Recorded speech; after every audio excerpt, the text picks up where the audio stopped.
Hello guys, welcome to iGate Bhilai. Today I am discussing about why GATE in computer science. Computer science में gate की preparation करने से क्या benefit है, क्या एडवांटेज है, आज हम लोग इस पे डिस्कस करेंगे। और मैं अपना लास्ट 10 इयर्स का एक्सपीरियंस भी आपके साथ शेयर करूंगा कि हमारे जो स्टूडेंट है जो एमटेक कंप्लीट किए आज किस कंपनी में कहाँ पे जॉब कर रहे हैं, किस प्रोफाइल में काम कर रहे हैं, वो भी हम आपको डिस्कस करेंगे, आपसे डिस्कस करेंगे। गेट क्यों करना चाहिए कंप्यूटर साइंस में? बहुत सारे स्टूडेंट के मन में क्वेश्चन रहता है कि ऑलरेडी मैं बी कर रहा हूँ, बीटेक कर रहा हूँ, तो फिर मुझे एमटेक क्यों करना चाहिए? क्योंकि मैं ऑलरेडी 4 इयर्स टेक्निकल पढ़ा, फिर 2 इयर्स और टेक्निकल पढ़ने का क्या एडवांटेज है? ऑलरेडी मेरी यहाँ पे जॉब लग जाएगी 3.5 लाख की सर्विस बेस्ड कंपनीज में, तो फिर दोबारा क्यों हम गेट की प्रिपरेशन करें, फिर एमटेक करें, फिर उसके बाद जॉब में जाएं? क्यों ना हम डायरेक्टली जॉब में चले जाएं और जॉब करें और 2 साल में हम एक अच्छी जगह पे पहुंच जाएंगे।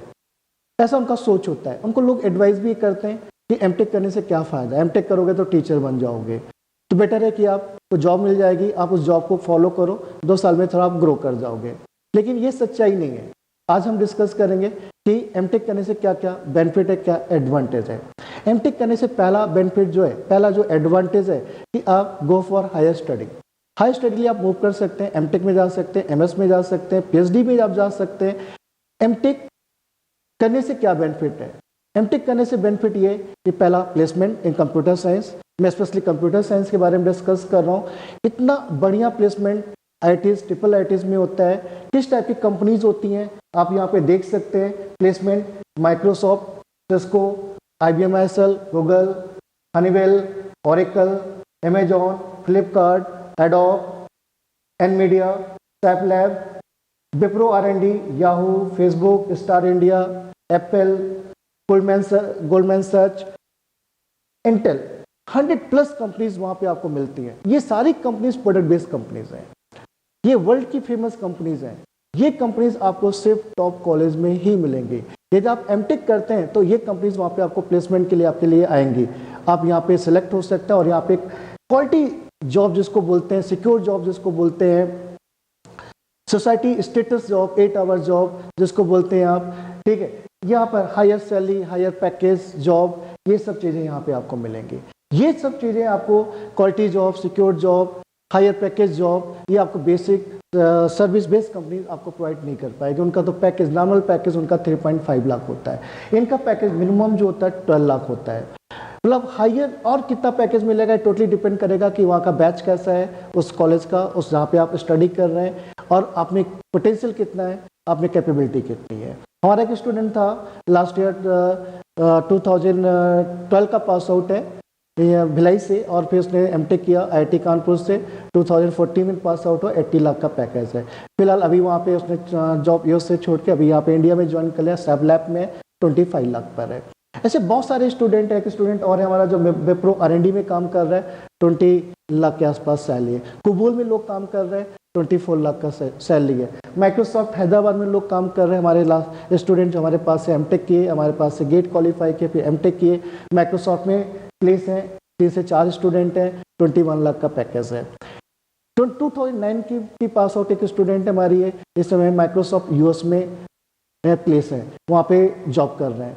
तो माइक्रोसॉफ्ट यूएस बोलना ही बहुत बड़ी बात, उसके आगे बोलने की कुछ ज़रूरत ही नहीं है। ये क्वालिटी जॉब आपको चाहिए, एक बड़ा प्लेसमेंट आपको चाहिए, एक हायर सैलरी जॉब आपको चाहिए, तो एमटेक करना जरूरी है। बिना एमटेक के आप इस कंपनी में प्लेस हो पाना आपके लिए बहुत ही मुश्किल है। ये नहीं कि आप अमेजॉन में प्लेस नहीं हो पाएगा, ऐसा नहीं बोल रहा हूँ कि आप IIT जाएंगे तभी अमेजॉन में आप प्लेस हो पाएंगे। अमेजॉन में आप जा सकते हैं, आप आफ्टर बी भी जा सकते हैं, लोगों की जॉब भी लगती है, लेकिन उनका जो प्रोफाइल होता है बिल्कुल डिफरेंट होता है।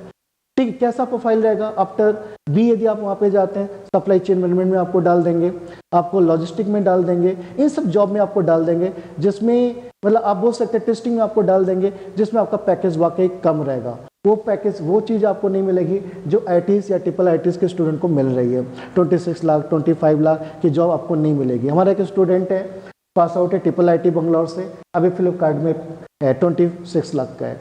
वॉलमार्ट में कुछ स्टूडेंट हमारे जॉब कर रहे हैं, वो भी अब 20 लाख के आसपास का पैकेज है।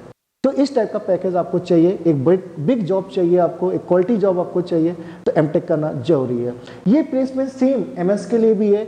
इवन आप पीएचडी लोगों के दिमाग में बहुत बड़ा कंफ्यूजन है, बहुत बड़ा क्या बोल सकते हैं हम यहाँ पर कि मिसअंडरस्टैंडिंग है कि पीएचडी करने के बाद 101% आपको टीचर ही बनना पड़ेगा। इवन मैं आपको ये बोलूँगा, पीएचडी का जो प्लेसमेंट है, आप उसका रिकॉर्ड आईटी बॉम्बे का रिकॉर्ड, जैसे आईटी बॉम्बे की वेबसाइट पे जाइए, पीएचडी का जो रिकॉर्ड है, प्लेसमेंट रिकॉर्ड, उसको निकाल के देखिए कि लोग कहाँ पे प्लेस हैं। जैसे हमारे स्टूडेंट है जो विप्रो में काम कर रहे हैं, वो खुद बताते थे हम लोग आईसी से पास आउट, हमारी टीम में सब आईसी के, हमको जो गाइड कर हमारे सीनियर्स हैं वो भी आईसी बंगलौर के पीएचडी होल्डर हैं। तो आप उनकी जब जॉब प्रोफाइल देखेंगे आप पीएचडी होल्डर्स की, तो आपको पता चलेगा उनका जो पैकेज है 30-35 लाख के आसपास होता है। सब आरएनडी में काम करते हैं, सभी कंपनी जो बड़ी कंपनी उनकी जो आरएनडीज है उसमें काम कर रहे हैं। तो नॉर्मल बी किए हुए, नॉर्मल बीटेक किए हुए आप वहाँ पे नहीं पहुँच सकते हैं, क्योंकि आपको चीज़ें मालूम नहीं, इसलिए आप उतना विजुलाइज नहीं कर पाते हैं। हमारे पास से स्टूडेंट लास्ट ईयर सब पास आउट हो चुके हैं, लोग वर्क कर रहे हैं, वो लोग आते रहते हैं, बीच बीच में मिलते रहते हैं, या कभी कभी फ़ोन करते रहते हैं और बताते रहते हैं सर इस समय हम लोग कहाँ पे जॉब कर रहे हैं और किस प्रोफाइल में जॉब कर रहे हैं और कितना एंजॉयमेंट कर रहे हैं वो। और बोलते भी सर हम लोग ने सही टाइम में सही डिसीजन लेके गेट की प्रिपरेशन करके एमटेक करके आज हम बेटर जॉब में हैं। क्योंकि वो भी कंपेयर करते हैं कि अपने आप को जब मार्केट के अंदर में, जब अपने फ्रेंड के सर्कल में उनको लगता नहीं आज हम अपनी जगह पे बहुत ही सही जगह पे हम प्लेस हो चुके हैं।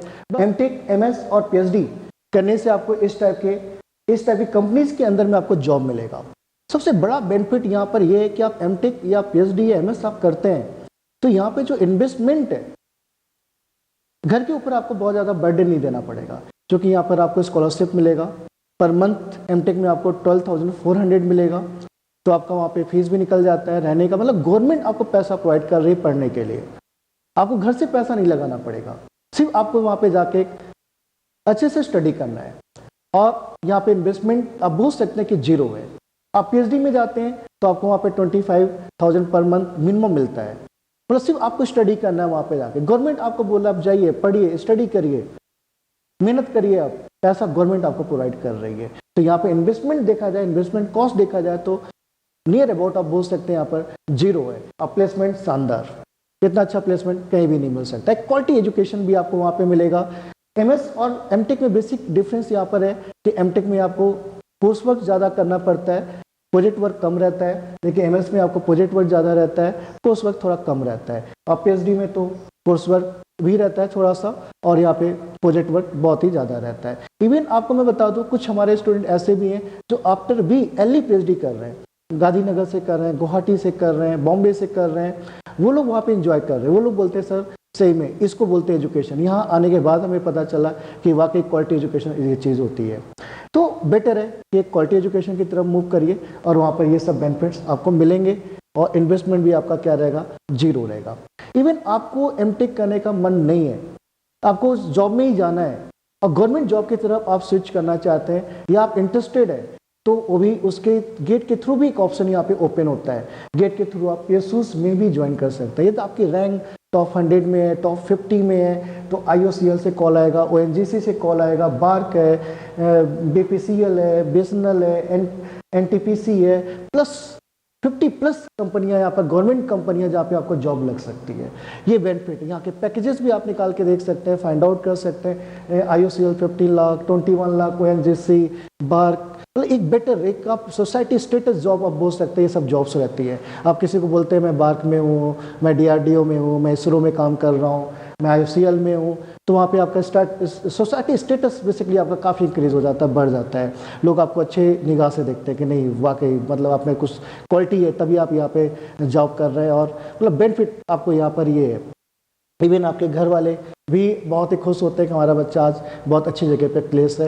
उनको भी बहुत ही जो टेंशन रहता है बच्चों को लेकर कि आगे क्या करेगा, कैसे करेगा, किस कंपनी में जाएगा, कहाँ पे क्या होगा, कि इस टाइप की जॉब आप लगाते हैं तो उनका भी एक टेंशन कंप्लीट हो जाता है, ख़त्म हो जाता है कि ठीक है, अब मेरा बच्चा अपने हिसाब से अच्छा कर लेगा, और लोग करते हैं। यहाँ से मेरे पास से भी बहुत सारे स्टूडेंट अभी जो है बार्क में, कंप्यूटर साइंस में लोग बार्क में गए हैं, इसरो में गए हैं, DRDO में गए हैं, और बहुत सारे स्टूडेंट टॉप रैंक ला के भी, जैसे लास्ट ईयर भी मेरे पास आयुष सिंह था, उसका 29 रैंक था गेट में, जो उनको भी कॉल आया था, लेकिन उनका मन था नहीं मुझे एमटेक में ही जाना है, एमटेक ही करना है।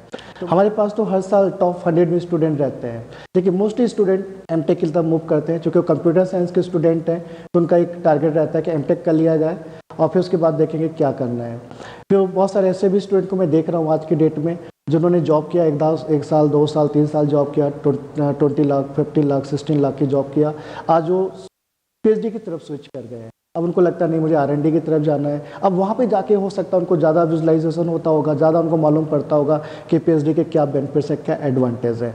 ऐसे मेरे बहुत सारे स्टूडेंट हैं जो उन्होंने अच्छी जॉब करने के बाद जॉब को ड्रॉप करके IISc में PhD कर रहे हैं, IIT मद्रास में PhD कर रहे हैं, एंड बॉम्बे में PhD कर रहे हैं।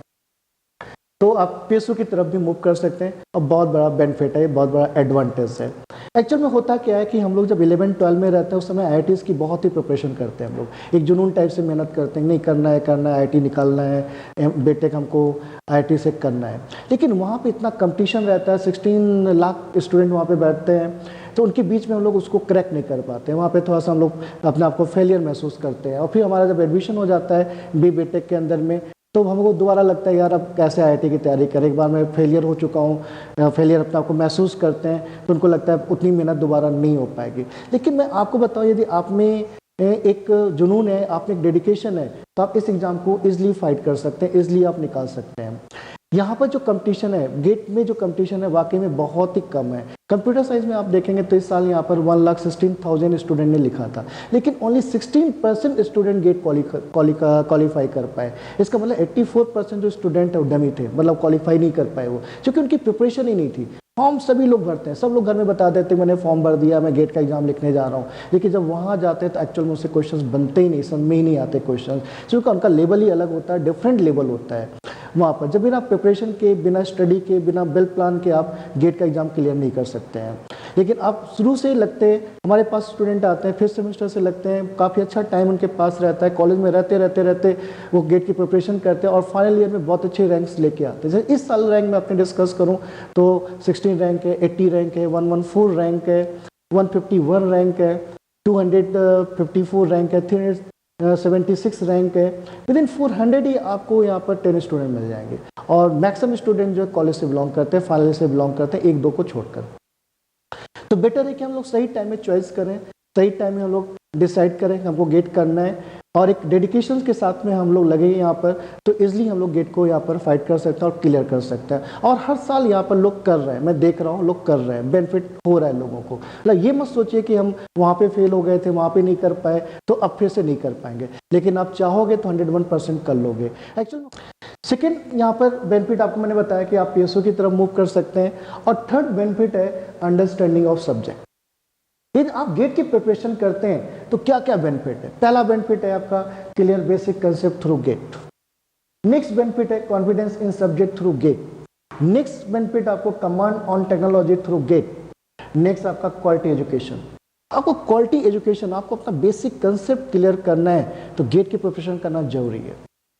गेट की प्रिपरेशन करने से आपका जो बेसिक कंसेप्ट मिस हो जाता है, आपको मालूम नहीं रहता, वो सब चीज़ें यहाँ पे आपको फोकस करते हैं, आप उन सब चीज़ों को सीखते हैं आप, और कैसे अपने लाइफ में, रियल लाइफ में कैसे हम अपने सब्जेक्ट को यूज़ कर सकते हैं। यहाँ पर C है, DS है, एडा है, TOC है, कंपाइलर है, CN है, कंप्यूटर ऑर्गेनाइजेशन है, ये सब सब्जेक्ट को हम कैसे इंप्लीमेंट कर सकते हैं, अपनी रियल लाइफ के साथ कैसे जोड़ सकते हैं, आप वो गेट के थ्रू देखेंगे। आप basic clear, basic concept clear होगा आपका, कॉन्फिडेंस आपको सब्जेक्ट में आएगा, कमांड आएगा टेक्नोलॉजी पर कि आप प्रैक्टिकली इसको कैसे इंप्लीमेंट कर सकते हैं, प्रैक्टिकली कैसे यूज़ कर सकते हैं। जैसे सभी लोगों ने C पढ़ा होगा, लेकिन पहला ही क्वेश्चन आपसे पूछा जाए यहाँ पर कि what is the signature of printf, what is the signature of scanf.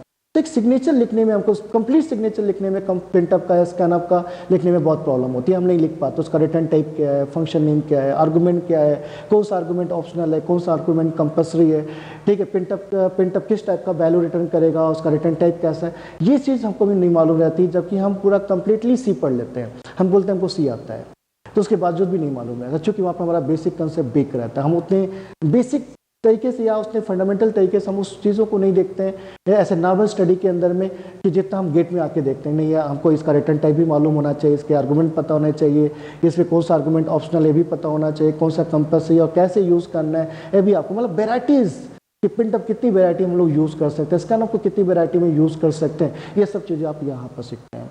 आप टीओसी पढ़ते हैं, लोग टीओसी पढ़ते हैं, पास आउट हो जाते हैं, बी कंप्लीट हो जाता है, उसके बावजूद भी उनको ये नहीं मालूम रहता है कि टीओसी का यूज़ क्या है लाइफ में, क्यों पढ़ लिया ज़बरदस्ती, कोई मतलब ही नहीं, इसका कोई यूज़ ही नहीं है। लेकिन जब आप गेट पढ़ते तब आपको लगता है जितनी भी ऑटोमेटेड मशीन्स होती हैं उनकी जो लैंग्वेज प्रिपरेशन होती है, जो मशीन लैंग्वेज को अंडरस्टैंड करता है, रिजेक्ट करता है, कुछ लैंग्वेज को रिजेक्ट, लैंग्वेज मीन्स क्या होता है, सेट ऑफ स्ट्रिंग्स। जैसे आपको कॉपी मशीन, एक ऑटोमेटेड कॉपी मशीन डिज़ाइन करना है, आप कॉइन इंटर कर रहे हैं, कॉइन को क्या कर रहा है वो यहाँ पर स्कैन कर रहा है, स्कैन करने के बाद अंडरस्टैंड कर रहा है किस टाइप का कॉइन है, 1 रुपीज़ कॉइन है, 2 रुपीज़ कॉइन है। तो जैसे आपको 3 रुपीज़ आपने इंटर कर दिया, आपकी वहाँ पे कंपनी, आपका जो कॉपी मशीन है आपको 3 रुपीज़ में क्या प्रोवाइड कर रही है, टी प्रोवाइड कर रही है, कॉफ़ी प्रोवाइड कर रही है। तो ऑटोमेटेड जब आप 3 रुपीज़ उसके अंदर कॉइन डाल देंगे तो ऑटोमेटेड वहाँ से क्या होगा, टी या कॉफ़ी क्या होगा, आउट होगा। वो मशीन कैसे डिज़ाइन हो रही है, उसके पीछे क्या लॉजिक्स हैं, वहाँ पर उसकी लैंग्वेज कैसे आप प्रिपेयर करेंगे, उसके लिए प्रोग्रामिंग कैसे करेंगे आप कि एक टाइम के बाद मशीन खुद से आउटपुट देना स्टार्ट कर दे बिना किसी ह्यूमन इंटरेक्शन के। तो उसके लिए भी हमको टीओसी का यूज़ करना पड़ता है। तो इसलिए आपको बेसिक कंसेप्ट क्लियर करना है, सब्जेक्ट को बेसिक से आपको स्टडी करना है, तो बेटर है कि आप गेट के सब्जेक्ट पढ़िए, गेट में आइए और गेट के थ्रू अपना बेसिक कंसेप्ट क्लियर करिए, सब्जेक्ट में कॉन्फिडेंस ले आइए और एक आप में भी डेवलपमेंट होगा। गेट वैसे तो graduate aptitude test in engineering है, लेकिन मैं हमेशा इसको बोलता हूँ गेट एक GATE study aptitude test in engineering है, मतलब गेट स्टडी है। मतलब बहुत ही बारीकी से चीज़ों को देखते हैं, बारीकी से समझते हैं, बारीकी से पढ़ते हैं, फिर क्वेश्चन पे अटैक करते हैं, नए क्वेश्चंस पे आप अटैक करके क्वेश्चंस को बना लेते हैं। वो जो कॉन्फिडेंस आप में आता है वो कॉन्फिडेंस आपको कहीं और नहीं मिलेगा। तो बेटर है कि आप गेट की तरफ आइए। नेक्स्ट आपका बेनिफिट यहाँ पर है बेटेस्ट टू रिज्यूम।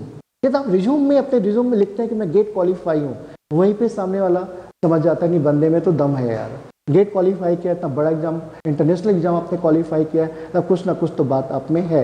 एक बेटिस मतलब जैसे मान लीजिए किसी भी कंपनी में इतनी सारी या किसी भी जगह पर बहुत सारे रिज्यूम्स आते रहते हैं, तो मुझे कैसे मैं उसमें से निकाल पाऊंगा, नहीं सी उसको मैं बुलाता हूँ, इस बंदे को बुलाता हूँ, इसका टेक्निकल साउंड है, तो उस बंदे को पहले कॉल किया जाएगा जो गेट क्वालिफाई होगा। जो उसने अपने रिज्यूम में लिखा है मैं गेट क्वालिफाई हूँ, तो उसका वेटेज ऑटोमेटिक इंक्रीज हो जाता है, बढ़ जाता है उस रिज्यूम का और ऑटोमेटिक सेलेक्ट हो जाता है। फिर सामने वाला आपको बुलाएगा, फिर उसके बाद आपका इंटरव्यू जो भी XYZ नॉलेज जो भी प्रोसीजर होगा उसको फॉलो करेगा।